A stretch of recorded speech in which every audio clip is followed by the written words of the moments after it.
Kenneth waited, the humid Okinawan air heavy around him. He'd been there for hours, watching the police station. The initial flurry of activity had died down, replaced by a frustrating silence. A sliver of hope, fragile and uncertain, began to bloom within him. The lack of immediate results fueled a dangerous delusion.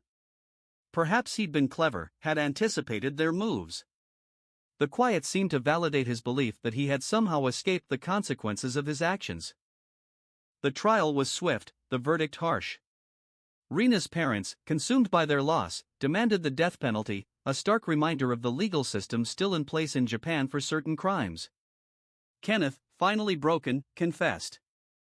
He led them to a secluded spot in the forest, a place he'd chosen in a moment of panicked decision.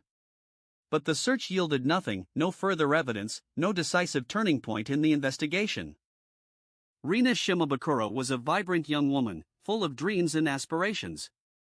She was just beginning to carve out her path in the world, unaware of the tragic end that awaited her. Years passed. Kenneth returned to Okinawa as a civilian, a ghost of his former self. He found a strange sort of solace in the familiar surroundings, a place that held both painful memories and a lingering sense of belonging.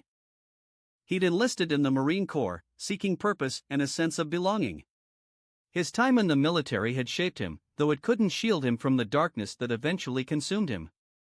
Digital forensics revealed a crucial piece of evidence: GPS data pinpointing a vehicle's movements on the night of Rina's disappearance. The erratic driving patterns were a disturbing detail. The vehicle's owner was quickly identified, leading investigators down a chilling path. The name echoed with a painful familiarity: Kenneth Franklin Gatson. A chilling message sent via line, a common form of communication in Japan. "Hope you had a peaceful night." The message was marked as read, a silent confirmation of a night that would change everything. The police arrived swiftly, initiating a meticulous investigation. They gathered every piece of information, every potential lead, hoping to find a trace of the missing young woman. Rina had decided to take a walk, seeking a moment of clarity. Around 8 p.m., she left her apartment, a black parka and raspberry sneakers her only companions. Before heading out, she'd messaged her boyfriend, sharing a simple sentiment, a hope for a peaceful night. It was a final, innocent communication before the darkness descended. The incident quickly escalated, reaching the highest levels of government. The disappearance of a young woman had ignited a firestorm of public outcry and political pressure. During his visit to Hiroshima in May 2016, President Barack Obama offered a formal apology for the crime, acknowledging the pain and suffering it had caused. Despite the lack of a body, DNA testing definitively confirmed the tragic truth: Rina Shimabukuro was gone, and the evidence pointed directly to Kenneth Gatson.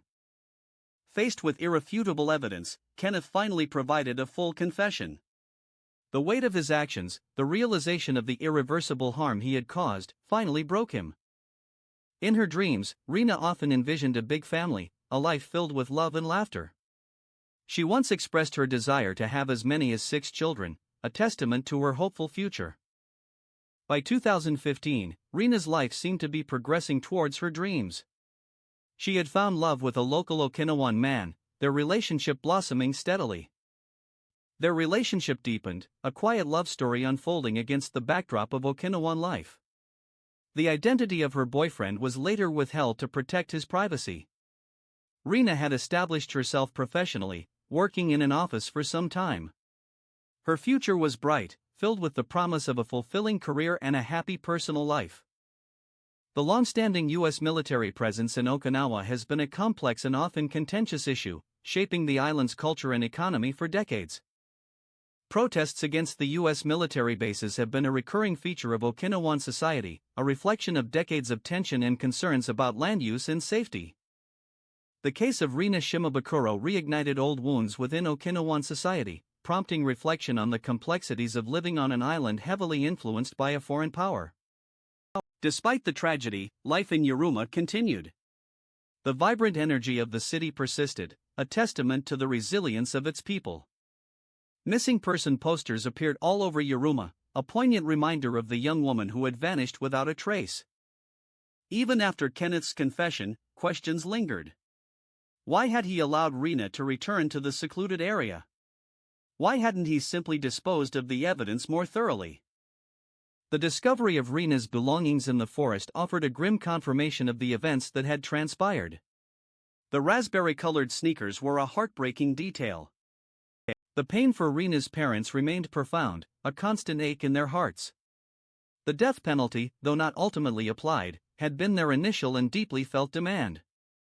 The question of why the investigation ended without further decisive action continued to haunt many in Okinawa. It left a lingering sense of unease and unanswered questions.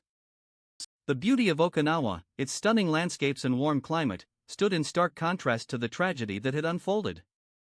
The story of Rina Shimabukuro remains a poignant reminder of the fragility of life and the enduring impact of violence.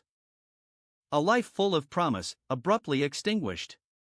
The contrast between Rina's vibrant spirit and her tragic fate is a constant reminder of what was lost.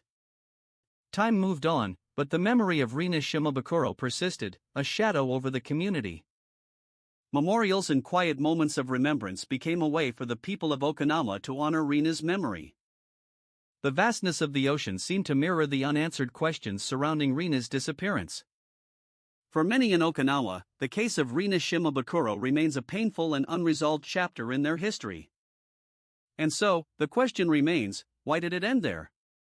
The full story of Rina Shimabukuro and Kenneth is a complex and deeply unsettling one, leaving many with lingering questions.